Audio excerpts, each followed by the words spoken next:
Just your initial thoughts following this one. Yeah, well, congratulate Boise State. Very good football team, hard-fought game. Coach Danielson and his staff had their guys ready to go, and they played really well.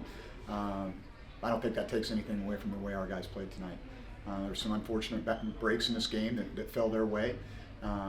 They created some of them, and we gave them some of them, and that's just kind of the way the game goes at times. I think the swing that really stands out to me is, nobody can know what's going to happen. You end up with what we felt like was an interception, and then and the ensuing drive after they end up getting a touchdown, we go down and we turn the ball over on the 1 yard line, and that's a huge swing in this game. And I really felt like that the goal going into this thing was to manage a game and get us into the fourth quarter with a one-score game and a position to be able to win the game, and we were able to do that. And I'm proud of the way our staff prepared these guys, and I'm really proud of the way they played. We played without Drew Watts, who's out with a shoulder. We played without Savion Red. We played without Patrick Garrow. We played without 56 with Tyson Ruffins, our starting left guard. So we were down a lot of bodies, and for us to come out and play the way we did, there was no excuses. There was no letdown. There was no back down. There was no slowdown. Our guys competed really, really well, and I think represented our program and our university in a first-class way tonight. What did you see on that interception play by Chad, and what were you told after the call? I saw an interception. They said the ball was moving when he hit the ground, but he had complete control of the ball, in my opinion. But I don't have maybe all the angles they have, and we'll get a closer look at it when we get back to Reno and get a peek at it.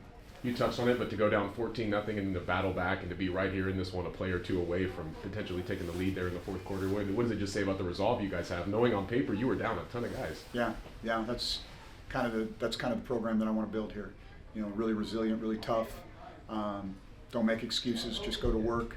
And we've had some gut-wrenching losses this year against really quality teams, and this was just another one of those. And unfortunately, that's part of the journey that we're on right now. But the fight's never going to be over, and we're going to keep battling. Genty got loose a little bit early, but then it felt like, in general, he hits 200 yards, but he kind of really had to work for it, did he not? Yeah, we gave up some leaky runs, and that's, and wasn't like there weren't guys there.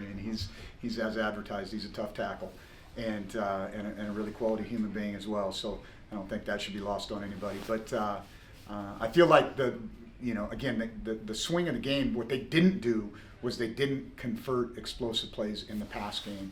And I felt like that was a big difference. This is a team that's been blowing people out the last several weeks and was really on a roll. And I feel like we had their attention for 4 quarters. Yeah, what do you feel like you guys did especially well to kind of limit them based on what they've been doing recently? I thought we mixed calls. I think we got into maybe a couple of coverages that we haven't run a lot of, and I think we were a little bit more aggressive on first down or on blitz packages. Probably the last time Nevada comes here with both teams in the same conference. That's fine with me. Yeah, what's your kind of thought about these two teams and maybe continuing to have some kind of partnership going forward? Yeah, that's up to Stephanie and the athletic department. I don't have anything to do with those decisions, and so, I have, like I said, they got to do what they got to do. I got to worry about Nevada football. You obviously have a lot of love for this place, though, to come in here as a head coach. What did it feel like to lead a team onto the blue and play a heck of a football game? Yeah, it felt like I'd coached a football game. It wasn't. It was a great atmosphere. They always do a great job, and it was electric. There was some good juice in that stadium tonight. Marcus seemed a little hobbled. Can you let us know what happened, or do you know what happened to him? Yeah, I know he got rolled up on. He came back out and completed the game, and we'll get back to Reno and see what's going on. Obviously, 2 games left. Maybe a bye week coming at a good time. What's your focus the next 7 to 14 days? Yeah, hopefully we get some soldiers back and get a little healthier. We've got a very challenging. From a scheme standpoint, we've got a very challenging opponent coming up in Air Force, and it'll be good to be back in Mackey. What did you tell them after the game? I was proud of them.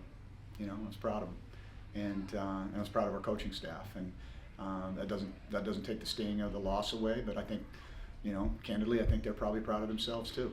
And so, for where we were at to come in here and to compete the way we did, I think that gives me a lot of hope for the future.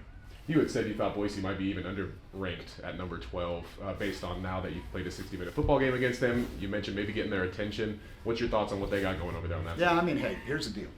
Every game takes on a life of its own, all right? And, they turned the ball over, we turned the ball over. It was kind of a little bit of a back and forth in the first half. And what I can tell you is they've got something really good to go to work with on Sunday on their side of the ball, and I'm sure Coach Danielson and his staff will have their attention. I don't anticipate this being a step back for them. If anything, it may be a catalyst for them to play better. Anything else on that? I'm good, man. Thanks for that.